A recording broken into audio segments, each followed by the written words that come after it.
Hello learners, I welcome you all to my YouTube channel and it would mean a lot to me if you spare a second and subscribe to my channel and hit the bell icon. I Anshi Agarwal and in today's video I am going to continue with the same chapter of history, the French Revolution, and I will also link the part 1 of this chapter in the description box so you all can go and easily suit to that part. So let's start with the video. France abolishes monarchy and became a republic. The situation in France continued to be tense during the following years. तो जो following years में जो आगे के साल चलते रहे उसमें फ्रांस में जो situation चल रही थी वो tense type की रही. Although Louis XVI had signed the constitution, he entered into secret negotiation with the King of Prussia. जबकि भले ही लुई 16 ने कॉन्स्टिट्यूशन जो उन्होंने कहा था वो साइन कर दिया और नेशनल असेंबली वाला, लेकिन तब भी वो एक सीक्रेट मिशन पे सीक्रेट नेगोशिएशंस में थे एक किंग ऑफ प्रूशिया के साथ.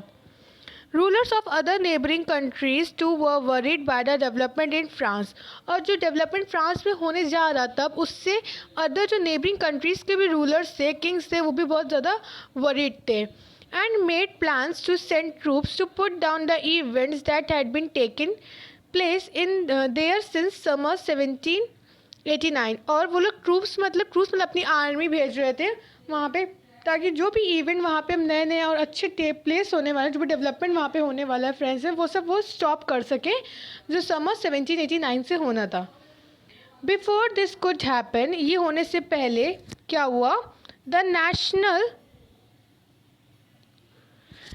National Assembly voted in April 1792 to declare war against Prussia and Austria. तो जो नेशनल असेंबली थी उसने अप्रैल 1972 में वोटेड किया और उसने डिक्लेयर कर दिया वॉर, लड़ाई डिक्लेयर कर दी इसके अगेंस्ट प्रूशिया और ऑस्ट्रिया के अगेंस्ट में, क्योंकि वो लोग लुई 16 के साथ थे और वो लोग चाहते थे कि फ्रांस कभी भी डेमोक्रेटिक कंट्री ना बन पाए, वो हमेशा मोनार्ची में रहे, king under the king rule करे. इसलिए उन लोगों ने फिर ये सब वो लोग ना कर पाए प्रूशिया और ऑस्ट्रिया के लोग, तो इसीलिए नेशनल असेंबली ने वॉर कर दी उनके against. Thousands of volunteers thronged from the provision to join the army. और बहुत सारे लोग दो कंट्री के थे, डिफरेंट कंट्रीज से और एम्पायर से लोग आए और उन्होंने सब लोग ने ये वॉर ज्वाइन करी. They saw this as a war of people against kings and aristocrats all over the Europe. और उन्होंने ये भी देखा कि ये जो वॉर है ये किंग्स के अगेंस्ट है और जितने भी एरिस्टोक्रेट्स हैं इस मतलब फ्रांस कंट्री में उनके अगेंस्ट ये वॉर थी. पूरे होल यूरोप ने ये देखा. Among the patriotic song they sang was Marseillaise, composed by the poet Roget de l'Isle. और इन लोगों ने पेट्रियाटिक सॉन्ग में the song which is devoted to nation, it is mean a national song. तो उन्होंने नेशनल सॉन्ग गाया, वहाँ का नेशनल सॉन्ग था मार्शलीज था, जिसको किसने कंपोज किया था, Rouget de Lisle. It was sung for the first time by the volunteers from Marseilles. और ये जो मार्शलीज के जितने वॉल्टियर्स आए थे वहाँ से जितने भी लोग आए थे आर्मी ज्वाइन करने के, उन लोगों ने सबसे पहले ये सॉन्ग सैंग किया था. As they march into Paris and so got its name. और क्योंकि उनको ये नेम क्यों मिला, क्योंकि उन्होंने पेरिस तक वॉक किया था, मार्च किया था, इसलिए उनको ये नेम मिला था Marseillaise. The Marseillaise is now the national anthem of France. अब जो मार्शलीज था वो नेशनल एंथम फ्रांस का भी बन चुका था. The revolutionary war brought losses and economic difficulties to people. अब जब ये रेवोल्यूशनरी वॉर जो हुई against the kings and aristocrats, इसमें बहुत सारे इकोनॉमिक लॉसेज हुए, बहुत सारी डिफ़िकल्टीज आई पीपल्स की लाइफ में. तो वो क्या क्या आई सी. While the men were away fighting at front, क्योंकि जितने भी हाउसेस के मेन थे वो लोग आगे बढ़ के उनको आगे ले जाया जा गया था वहाँ पे आर्मी से. वो सब लोग फाइट कर रहे थे, वो लोग एक आर्मी में होके वॉर कर रहे थे जितने भी वहाँ के मेन थे. एंड तो वुमेन क्या कर रही थी, women were left to cope with task of earning a living and looking after their families. और जो वुमेन थी वो लोग को घर पे रुकी हुई थी और वो लोग घर में अपनी अर्निंग, अपने फैमिली के लिए अर्निंग कर रही थी, उनके लिए पैसे ला रही थी, काम कर रही थी और अपनी फैमिलीज़ को लुक आफ्टर भी कर रही थी, फैमिलीज़ को देख रही, उनका ध्यान रख रही थी. तो ये काम वुमेन कर रही थी, और जितने भी मेंस थे हर एक हाउस के, तो वो सब लोग फाइट करने चले गए थे. Last section of people were convinced that the revolution had to be carried further as the Constitution of 1791 और gave political rights only to richer section of society. तो फिर लेते बहुत सारे लोगों ने देखा, जो बहुत सारी पॉपुलेशन है, लार्ज सेक्शन ऑफ पॉपुलेशन ये देखा, वर कन्विंस्ड दैट ये जो रेवोल्यूशन है, उनको ये लगा कि जो रेवोल्यूशन ये भी और भी कैरिड फर्दर होगा, अभी और चलेगा ये रेवोल्यूशन. क्यों चलेगा? बिकॉज एज द कॉन्स्टिट्यूशन 1790 का जो कॉन्स्टिट्यूशन 1719 में बना था, gave political rights only to richer section of society. उसने जो 1791 का कॉन्स्टिट्यूशन था, उसने कुछ political rights richer section of society को दे दी थी. इस वजह से political clubs became an important rallying point for people who wished to discuss government policies and plans their own form of action. और जो पॉलिटिकल क्लब्स जितने बने थे, वो वहाँ पे सब लोग रैली मार्च करने वहाँ जाते थे, क्योंकि इसलिए जाते थे क्योंकि वहाँ पे वो लोग डिस्कस करते थे अपने प्लान्स को, क्या किस तरह से उन लोगों को लड़ाई लड़नी है. तो ये सब प्लान डिस्कस कैसे कहाँ पे करे थे, सब जहाँ पे पॉलिटिकल क्लब्स बने थे वहाँ पे सब लोग जाते थे रैली करके, मार्च करके, मतलब चल के, और वहाँ पे जाके सब वो लोग ग्रुप्स में डिस्कस करते थे कि अब उनका नेक्स्ट एक्शन क्या होगा. तो इसलिए पॉलिटिकल क्लब्स यूज़ होने लगे वहाँ पे. The most successful of these clubs was that of the Jacobians. इनमें सबसे ज़्यादा जो सक्सेसफुल क्लब रहा है वो रहा था Jacobians club, which got the name from the former convent of Saint Jacob in Paris. जिसको ये नेम किसकी वजह से मिला? जो इनका एक कॉन्वेंट था. कॉन्वेंट एक बिल्डिंग होती है जो belong to a community devoted to religious life. जो रिलीजियस लाइफ के लिए जो बिल्डिंग डिवोट कर दी जाती है, उसको वहाँ पे कॉन्वेंट कहते हैं. तो इसको अपना नेम जो मिला था सेंट जैकोब, एक कॉन्वेंट है, एक बिल्डिंग है वो पेरिस में, तो उसी के नाम पे इनको जैकोबियंस क्लब इन्होंने नेम इनको मिला था. तो this can be N important question that which was the most successful club. So it was a Jacobean club, and how it got its name? It got its name from the name of former convent of Saint Jacob in Paris. So this can be the answer. Now women too had been active throughout this period. अब women भी इसमें बहुत ज़्यादा active participate करी इस पूरे period में. Form their own club. Women ने अपना क्लब्स बनाया. Section 4 of this chapter will tell you more about the active. अब जो भी सेक्शन 4 आ गया, हम लोग सेक्शन 3 पढ़ रहे हैं, तो सेक्शन 4 में हम लोग वुमेन्स के बारे में पढ़ेंगे. जो ये इतना सा यहाँ पे 2 लाइन्स में दिया गया, इसका पूरा फर्दर डिस्क्रिप्शन सेक्शन 4 में हम लोग वहाँ पे पढ़ेंगे. ओके.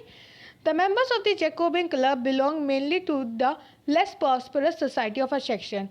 और जो जैकोबियन क्लब्स के मेंबर्स हैं वो मोस्टली कौन लोग थे? वो मोस्टली वही लोग थे जो बहुत लेस प्रॉस्परस है, मतलब जो बहुत ज़्यादा रिचर सेक्शन नहीं थे, बहुत मतलब बहुत lower section of society. It means it mainly include third states people. जो थर्ड स्टेट्स पीपल थे वो लोग ज़्यादातर जैकोबियन क्लब्स में थे. उसमें कौन कौन आते हैं थे? मोस्टली जो थर्ड स्टेट्स में भी जो थर्ड या सेकंड पार्ट के लोग थे वो लोग थे. तो उसमें कौन कौन इंक्लूड है? Small shopkeepers, artists such as shoemaker, pastry cooks, watchmaker, printers as well as servants and daily wages worker. ये सब थे उस जैकोबियन क्लब में. ये इन लोगों के मेंबर्स थे जो जैकोबियन क्लब पूरा फॉर्म करे थे. उनका लीडर कौन था? It can be again an important question कि who is the leader of Jacobin club. तो the leader was Maximilien Robespierre. तो जो जैकोबियन क्लब का लीडर था वो मैक्समिकेलिन रॉबेस्पियर था. इसमें मैक्समिकेलिन रॉबेस्पियर का बहुत इंपॉर्टेंट रोल रहा है, that we will discuss later. A large group among the Jacobians decided to start wearing long striped trousers similar to those worn by dock workers. तो जो जैकोबियन क्लब जैसे मान लीजिए फॉर एग्जांपल हम लोग लेते हैं कि जब कोई भी क्रिकेट मैच होता है तो हर एक टीम की, हर एक कंट्री की टीम की अपनी अपनी ड्रेस डिसाइडेड होती है कि इंडिया की क्या है, इंडिया की फुल ब्लू है और जैसे और पाकिस्तान की ग्रीन कलर में है. तो ऐसे ही उन लोगों ने जैकोबियन क्लब में जो मेंबर्स थे उन्होंने डिसाइड किया कि हम लोग को भी एक ड्रेसेस रहेगी. जैसे स्कूल में सब स्कूल्स की अपनी अपनी ड्रेस फिक्स होती है, वैसे ही जैकोबियन क्लब्स में भी डिसाइड किया गया कि वो लोग अपनी ड्रेसेस फिक्स कर लेंगे. तो उनकी ड्रेस कैसी थी जैकोबियन क्लब्स के पीपल्स की? उन लोगों ने स्ट्रिप ट्राउज़र पहने हुए. ट्राउज़र्स में स्ट्रिप बनी रहती थी, लाइनें बनी होती थी. सिमिलर किसकी तरह लगती थी? Similar those were worn by dock workers. Dock workers कौन होते हैं? जो वर्कर्स शिप्स में काम करते हैं. शिप्स के जो हैवी वो होते हैं, वर्क्स होते हैं, लोड्स नहीं करते शिप्स में हैवी थिंग्स. तो उसके जितने भी थिंग्स होती है जो लोड करी जाती है शिप में, तो वो जो लोग लोड करते हैं उनको डॉक वर्कर्स कहते हैं। तो उनकी उन्हीं की जैसी उनकी वो थी trouser. You can see in the picture the trouser, it is in red colour and it is striped, इसमें लाइंस बनी हुई हैं। तो ये वॉन बाय जैकोबिन क्लब्स के मेंबर्स ये वॉन करते थे। And this was set themselves apart from fashionable section of society. और इसके ये वर्क, जो इनकी ये ड्रेस थी, उनको हमेशा सबसे अलग रखती है। जितने भी और लोग जो ये क्लब्स ऐसे फॉर्म करे हुए थे डिफरेंट टाइप्स के, उनसे सबसे अलग इनकी ड्रेस थी। Specially nobles who were knee breaches, specially nobles लोग से, क्योंकि जो नोबल्स है वो सबसे ज़्यादा फैशनेबल, वो सबसे रिच सेक्शन था, बहुत ज़्यादा फैशनेबल था, तो उन लोग से ये बहुत अलग रहते थे। एंड नोबल्स हु वोर नी breaches. What is the mean of knee breaches? Knee breaches होती है ट्राउज़र होती हैं जो मतलब मेन बॉर्न करते हैं, जो मेन लोग होते हैं वो वियर करते हैं। एंड इट वाज वो हम लोग की नी तक के होती हैं, बस वो नी ब्रीचेस होती है, नी तक की वो होती है नीचे ट्राउज़र टाइप में। तो वो लोग पहनते थे नोबल्स लोग, तो उनसे उनकी ये बहुत डिफरेंट होती थी। Next page. It was a way of proclaiming the end of power wielded by the wearers of knee breeches। अब जो नी ब्रीचेस वो लोग पहनते थे मीन्स नोबल्स, अब ये टाइम आ गया था जिसमें ये ऑफिशियली प्रोनाउंस पब्लिकली कर दिया कि हम लोग अब नोबल्स की जो पावर है हम लोग अब वो एंड करेंगे। ये जैकोबिन्स क्लब्स का सबसे बड़ा मेन मोटिव था। These Jacobins came to be known as the Saint-Cloutiers, और इन जैकोबिन्स को सैंट क्लूटीज ही बोलने लगे थे। Sans culottes mean an extreme republican और रेवोल्यूशन, जो हमेशा रेवोल्यूशन मीन्स जो हमेशा अपने नेशन के लिए लड़े और अपने नेशन के पीपल्स के लिए लड़े उसको, तो इसलिए उनको सैंट क्लूटीज बोला। तो इसलिए जैकोबिन्स अगेंस्ट नोबल्स के लड़ रहे थे, क्योंकि वो लोग अपनी नेशन के पीपल्स को, उनसे रिपब्लिक चाहते थे कि उनसे वो फ्री हो सकें, वो लोग सब कुछ इक्वलिटी से हो सके, तो इसीलिए वो लोग सैंट क्लूटीज कहलाने लगे।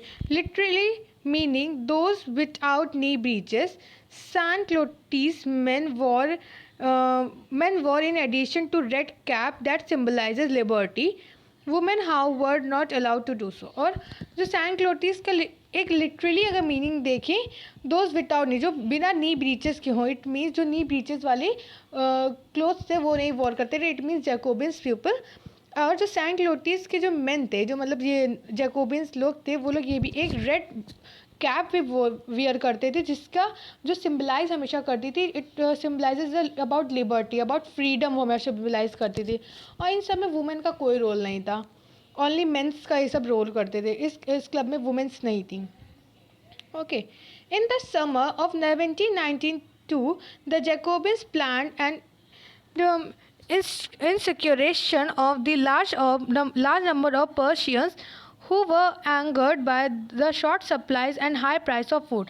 फिर क्या हुआ, समर 1792 में जैकोबिन ने प्लान किया एक इंसिक्योरेशन एक अगेंस्ट उनके गए, इसके अगेंस्ट गए, against of the large number of Persian, जो पर्शियंस लोग थे उनके अगेंस्ट गए, जो पर्शियन एंगर थे, large number of Persians who was angered by, जो पर्शियन एंगर हो चुके थे, गुस्सा हो चुके थे, किस वजह से, शॉर्ट सप्लाई ऑफ ब्रेड, और जो फूड के प्राइसेस इतने ज़्यादा बढ़ गए थे, तो उनके अगेंस्ट उन्होंने रेवोल्यूशन किया। जैकोबिन्स ने क्यों किया, and on the morning of 10 August they stormed the palace of Tuileries,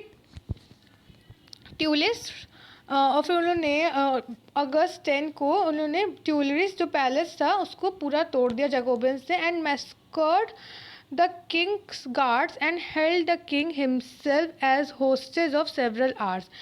और फिर उसके जो वहाँ के किंग थे उनको मार दिया उन लोगों ने, और अपने आप को किंग बना दिया। And caught the person who and later the assembly voted to imprison the royal family। फिर इसका जो असेंबली थी उन लोगों ने वोटेड किया कि ये सबको प्रिजन में, जितनी भी रॉयल फैमिलीज हैं उनको प्रिजन में डाल दिया जाए। And elections were held, elections हुए from now on all men of 21 years and above regardless of wealth got right to vote। और इस इलेक्शन में ये हम सबको राइट मिले कि जो मेन 21 ईयर्स के हैं या 21 ईयर्स से ज़्यादा के हैं और जिनके पास वेल्थ भी नहीं, जो बिल्कुल रिच नहीं है, अब उनके पास भी वोटिंग राइट्स हो गए। The newly elected assembly was called convention. और अब जो न्यूली असेंबली इलेक्ट की गई थी उसका नाम था convection assembly. On 21 September 1792 it was abolish the monarchy और एंड डिक्लेयर फ्रांस। और फाइनली 21 September 1792 को जो फ्रांस था उसको फाइनली रिपब्लिक हो गया वो, और मोनार्ची द किंग की पावर सब कुछ एंड हो चुकी है, और फ्रांस भी एक रिपब्लिक कंट्री बन गए। As you know republic is the form of government where people elect the government including the head of the government. You know all republic means a democratic government. तो एक democratic government आ गया and there is no hereditary, और कोई भी hereditary monarchy नहीं बनी अब। You can try and find out about some other countries that their republics and investigate when and how they become। अब आप फाइंड आउट कर सकते हैं कि या इन्वेस्टिगेट कर सकते हैं कि कौन सी कंट्री कब रिपब्लिक हुई, कैसे वो रिपब्लिक हुई। तो आप ये क्वेश्चन ऐसे ही। Louis XVI was sentenced to death by the court on the charge of treason। और फिर लुइस 16 को डेथ वारंट मिल गया, उसको डेथ के लिए बोल दिया गया क्योंकि ट्रेसन मीन्स जो बिट्रियल ऑफ वंस कंट्री और अ गवर्नमेंट, जो मतलब देशद्रोही और राजद्रोही नहीं होता, द अपोनेंट जो होते हैं उनको ऐसे। और on 21 January 1793 he was executed publicly at the palace de la Concorde. और उसको फाइनली 21 January 1793 को पैलेस डी ला कॉन्कोर्डी में डेथ मार दिया गया। And queen Marie Antoinette met with the same fate short of. कुछ समय बाद मैरी एंटोनी को भी मार दिया गया था। Then the reign of terror. So first in this paragraph, in this third, that the whole important है, जितना भी इम्पॉर्टेंट है वो is all Jacobins clubs, how they were formed, against which name they got this name, किस behalf इनको ये name मिला, उन्होंने क्या क्या वर्क किया, किस वजह से वर्क किया उन्होंने, और इस क्लब में कौन कौन से मेंबर्स थे, इनके लीडर कौन थे, इनकी ड्रेसेस कैसी थी और इनकी ड्रेसेस क्या सिंबलाइज करती थी, और फाइनली इन लोगों ने क्यों ये क्लब फॉर्म किया। तो ये सब these all are important questions. Okay, now the reign of terror. The period from 1793 to 1794 is referred to as reign of terror. तो अब जो पीरियड था 1793 और 1794 की पीरियड को रीजन ऑफ टेरर बोलते हैं। Robespierre followed a policy of severe control and punishment. तो इस पीरियड में जो Robespierre, you all know Robespierre जो थे वो जैकोबिन क्लब के लीडर थे, तो उन्होंने क्या फॉलो किया, ही फॉलोड द पॉलिसी, उन्होंने एक पॉलिसी फॉलो करी of severe control and punishment. Severe control पे डेट स्ट्रिक्ट कंट्रोल, उन्होंने बहुत ज़्यादा स्ट्रिक्ट कंट्रोल करा, और पनिशमेंट, डायरेक्ट पनिशमेंट की उन्होंने पॉलिसी फॉलो करी। तो उसमें क्या होता था, and all those whom he was being enemies of the republic, ex-nobles and clergy, members of other political parties, even the members of his own party who did not agree with his matter were arrested, imprisoned and then tried by a revolutionary tribunal. उसके पास में क्या होता था, जो इसके भी enemies है, इनके जो जितने भी एनिमीज होते थे, एनिमीज में कौन कौन, एनिमीज ऑफ रिपब्लिक, जो भी रिपब्लिक के खिलाफ होते थे, जैसे एक्स नोबल्स, जितने भी नोबल्स थे, क्लर्जी मेंबर्स थे, अदर पॉलिटिकल पार्टी के मेंबर्स थे, या उसकी खुद की पार्टी में जो भी मेंबर्स थे जो हमेशा रिपब्लिक के खिलाफ होते थे या डेमोक्रेटिक गवर्नमेंट के खिलाफ होते थे, या उसके साथ उसके मेथड से, रॉबिस्फेयर के मेथड एग्री नहीं करते थे, उसको वो अरेस्ट कर लेता था या फिर इम्प्रेजेंट कर देता था, या फिर कोर्ट में उसको सामने लाया जाता था। तो and if the court found them guilty they were गुलिटोनियड।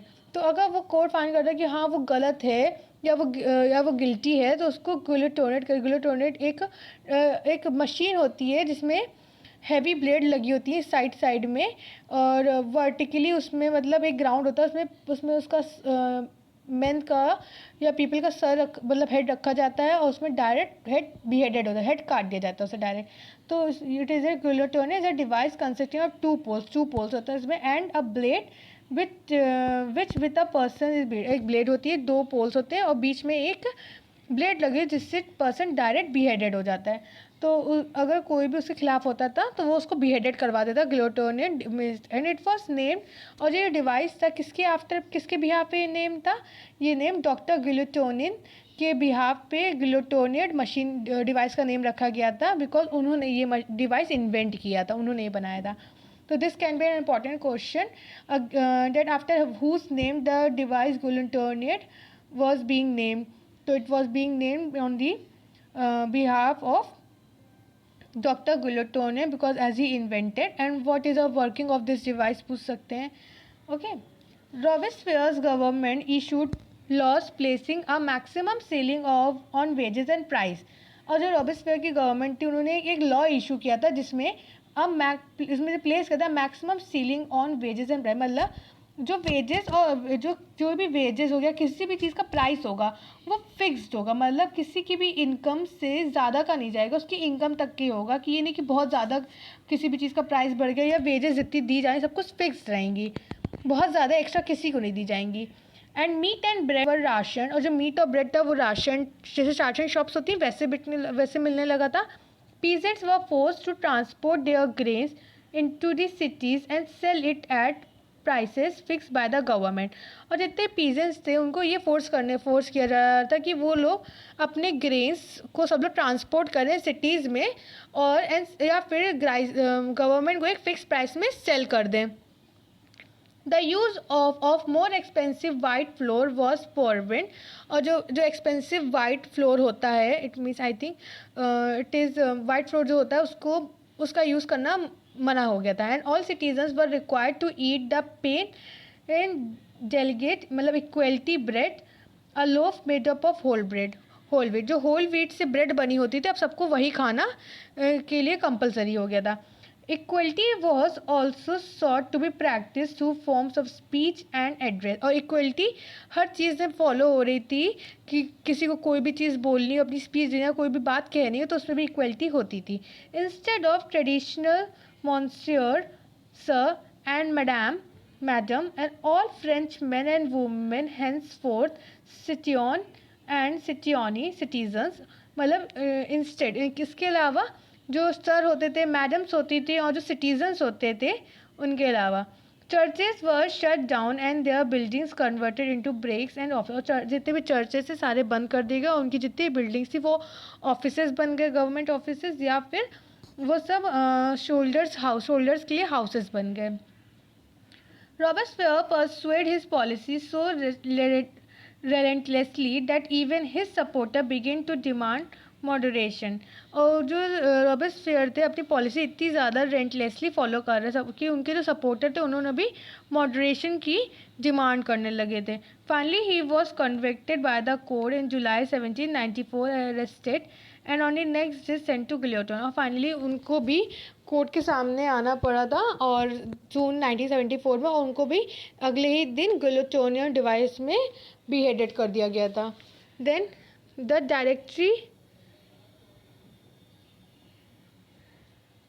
Directory rules France.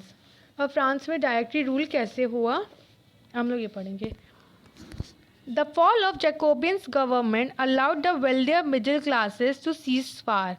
तो अब जैसे ही जैकोबियन क्लब बंद हुआ क्योंकि रॉबेस्पियर को डेथ सेंटेंस कर दिया गया तो उसके बाद जैकोबियन क्लब तो जो फॉर्म होता वो ख़त्म हो गया। तो जितने भी वेल्दियर और मिडिल क्लासेस थे, जो वेल्दियर और मिडिल क्लास में जितने भी नोबल्स एंड क्लर्जी पीपल थे उन्होंने अपनी पावर सीज कर ली, अपनी पावर फिर से अपने हाथों में ले ली सारी power. A new constitution was introduce which denied the vote to non propertied section of society. और एक न्यू कॉन्स्टिट्यूशन बना, एक न्यू कॉन्स्टिट्यूशन इंट्रोड्यूस हुआ जिसमें जितने भी लोअर क्लास पीपल्स थे उनको सारी पावर उनकी डिनाइड हो चुकी थी। It provided for to elect legislative council. अब ये हो गया था कि अब 2 लेजिस्लेटिव काउंसिल्स बनेंगी। This then appointed a directory and executive made up of 5 member. और अब उसके बाद क्या हुआ था कि जो लेजिस्लेटिव काउंसिल बनेंगी वो लोग डायरेक्टरी और एग्जीक्यूटिव बनाएंगी, डायरेक्टरी और एग्जीक्यूटिव बनाएंगी और उसमें ईच में 5 मेंबर्स होंगे। This was meant as a safe directly या एन एग्जीक्यूटिव बनाएंगी, ये जो 2 लेजिस्लेटिव काउंसिल बनेंगी वो लोग अपने बनाएंगे इलेक्ट करके, और उसमें से 5 मेंबर्स होंगे। And this was meant as a safeguard against the concentration of power in one man executive as under a Jacobin. तो अब ये क्या हुआ, अब जब एक मैन के अंडर में पावर थी जैकोबिन, तब सारी पावर रॉबेस्पियर के अंदर थी, तो अब ये पावर डिस्ट्रीब्यूशन हो गया। However, the directors often clash with legislative council, और जो अब जितने भी डायरेक्टर थे उनमें और लेजिस्लेटिव काउंसिल जो बनाई गई थी 2 इलेक्टेड लेजिस्लेटिव काउंसिल, उसमें उनमें क्लैशेज होने लगे। Who then sought to dismiss them, क्योंकि सब एक दूसरे को हटाना चाहते थे। The political instability of directory paved the way of rise of military director Napoleon Bonaparte, और फिर ये सब पॉलिटिकल सब कुछ इंस्टेबल हो चुका था, तो इसी में एक मिलिट्री डायरेक्टर आए, उनका नाम था नेपोलियन बोनापार्ट, अब आए इसमें। Though all these changes in the form of government, the ideals of freedom of equality before law and fraternity remain inspiring ideals that motivate political movements in France and rest of the Europe during the following century. तो ये सब changes होने के बाद भी government में जो idols थे ऑफ फ्रीडम, इक्वालिटी, फैटर्निटी, वो रिमेन इंस्पायर करते रहे, लोगों को मोटिवेट करते रहे पॉलिटिकल मूवमेंट ऑफ पूरे फ्रांस और यूरोप में सेंचुरी तक।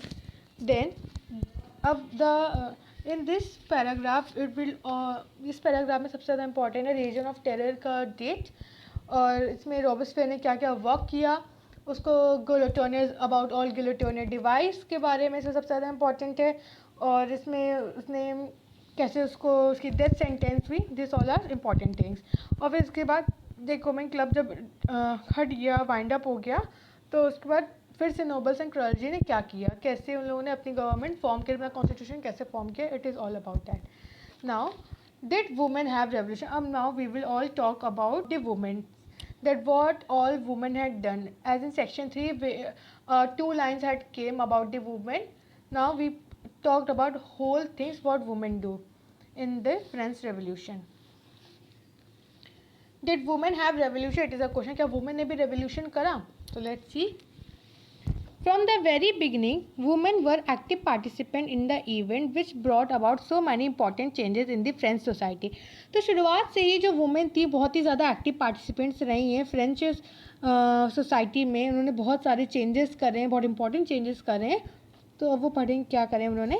दे hope that their involvement would pressurise the revolutionary government to introduce measures to improve their lives. तो वो लोग ये सोचती थी कि उनका इन्वॉल्वमेंट, वुमेन का इन्वॉल्वमेंट, वो रेवोल्यूशनरी गवर्नमेंट जो फॉर्म हुई थी उनको प्रेशराइज कर वो इंट्रोड्यूस करें मेजर्स, वो न्यू मेजर्स इंट्रोड्यूस करें जिसके लोगों की लाइफ इम्प्रूव हो पाए। Most women of the third state had work for a living. अब बहुत सारी वुमेन जो थर्ड स्टेट से बिलोंग करते हैं उन्होंने अपनी लिविंग, अपना घर चलाने, अपनी फैमिली चलाने के लिए बहुत सारे वर्क करे। दे क्या क्या वर्क करे उन्होंने, दे वर्क एट सी मेस्ट्रेस और लॉन्ड्रस, सोल्ड फ्लावर्स, फ्रूट्स, वो लोग उन्होंने लॉन्ड्रस से जो कपड़े धुलते हैं उनकी तरह फ्लावर सोल्ड किए, फ्रूट्स बेचे, वेजिटेबल्स सोल्ड करी मार्केट में, और वर एम्प्लॉयड, उन्होंने डोमेस्टिक सर्वेंट्स की तरह हाउस में वर्क किया। ऑफ दी प्रॉस्परस पीपल के, जो प्रॉस्परस पीपल थे, जो रिच पीपल थे, उनके घर में उन्होंने ये सब वर्क किए। Most women did not have access to education और जॉब, क्योंकि बहुत सारे वुमेन तो ना उनका कोई जॉब ट्रेनिंग के लिए कोई था, ना उनके पास एजुकेशन थी। ओनली डॉटर्स ऑफ नोबल्स और wealthier members of the third state could study at the convent, और खाली जो डॉटर्स और वेल्दियर मेम्बर्स जो थर्ड स्टेट में बिलोंग करते थे उनकी डॉटर्स थोड़ा पढ़ लिख लेती थी कॉन्वेंट में। And after which their families arranged a marriage for, ना फिर जब वो लोग पढ़ लेती थी उनकी फैमिलीज उनके लिए मैरिज उनकी अरेंज करने, उनकी शादी करवा देती थी। And working women had also to care for their families, that is cook, fetch water, quick for bread and look after the children. और फिर जो वर्किंग वुमेंस थी, जो लोग काम करते थे, उनको भी अपनी फैमिलीज़ को लुक करना पड़ता था। उनको क्या क्या काम करना पड़ता था, फैमिली खाना बनाना पड़ता था, पानी भरना पड़ता था, और उनके लिए क्विक अप फॉर ब्रेड करना पड़ता था, और अपने घर में अपने बच्चों को भी देखना पड़ता था। तो their wages were lower than those of man, तो जो उनके वेजेस थे तो उन्होंने भी अपने चिल्ड्रंस को देखना पड़ता था, और उनको अपने सारे हाउस होल्ड वर्क भी करना, भले चाहे वो लोग वर्किंग वूमेन हों, जॉब कर रही हूँ, उसके बाद भी उनको ये सब काम करने पड़ते थे। And their wages were lower than those of man, और जो वुमेन्स ये सब वर्क करती भी थी बाहर जाके, वर्किंग वुमेन थी, तो उनको उनको जो वेजेस मिलती थी वो ऑफ कोर्स मेन से हमेशा कम होती थी। In order to discuss and voice their interests, women started their own political clubs and newspapers.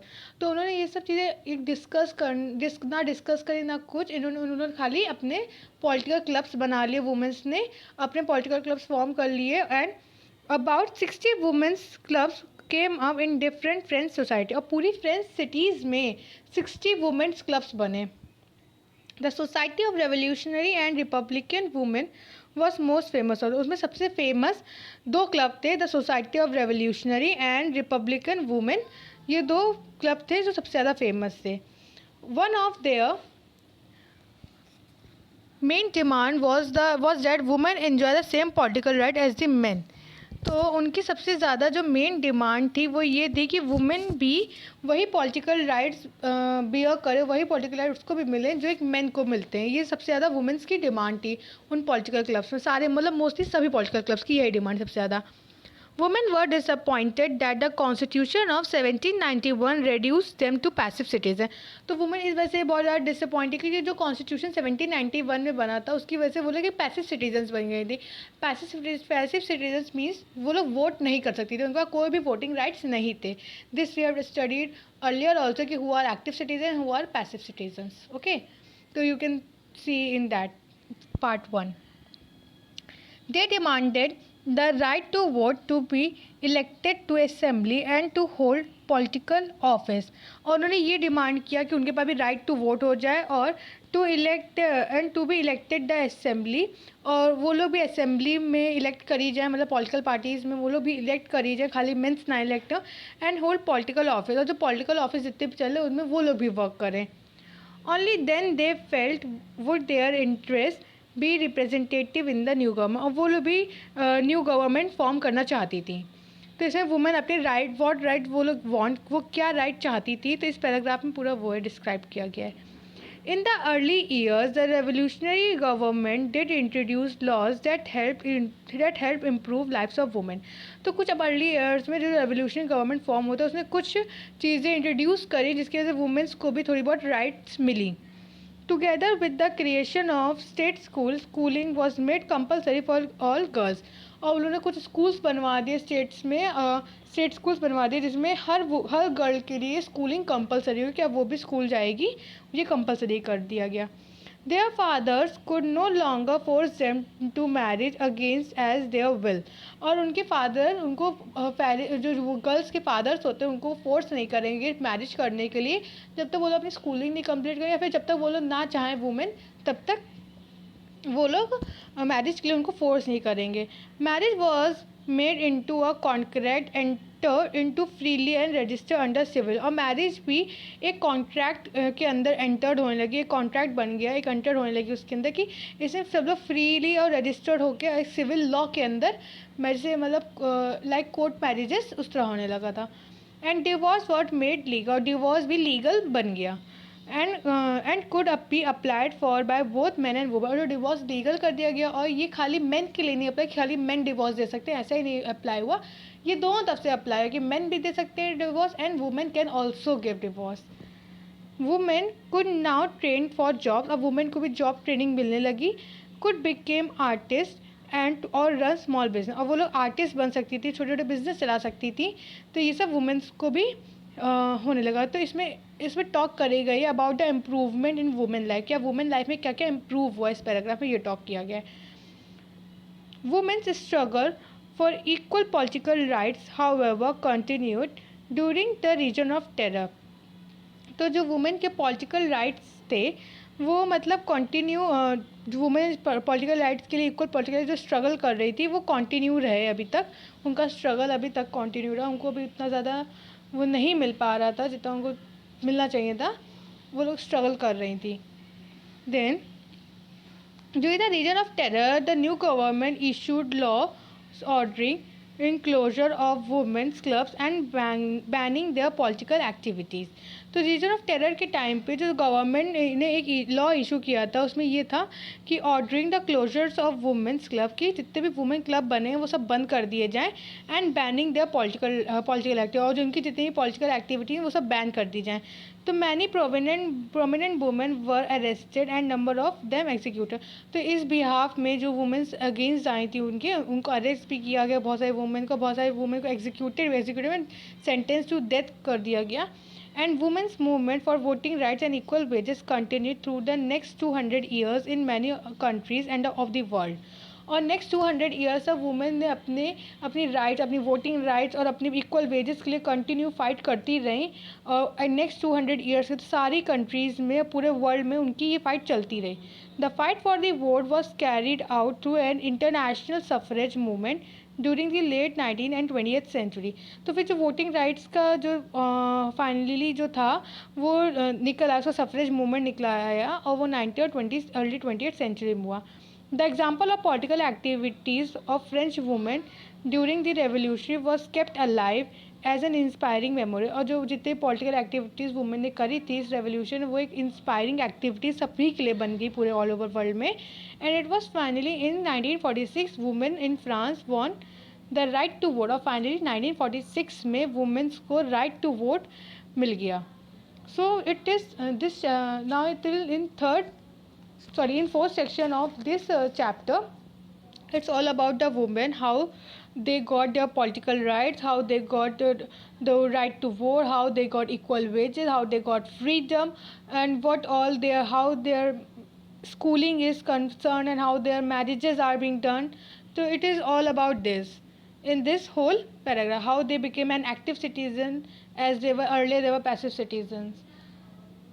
So, and rest of the chapter I will continue in next part or in next video.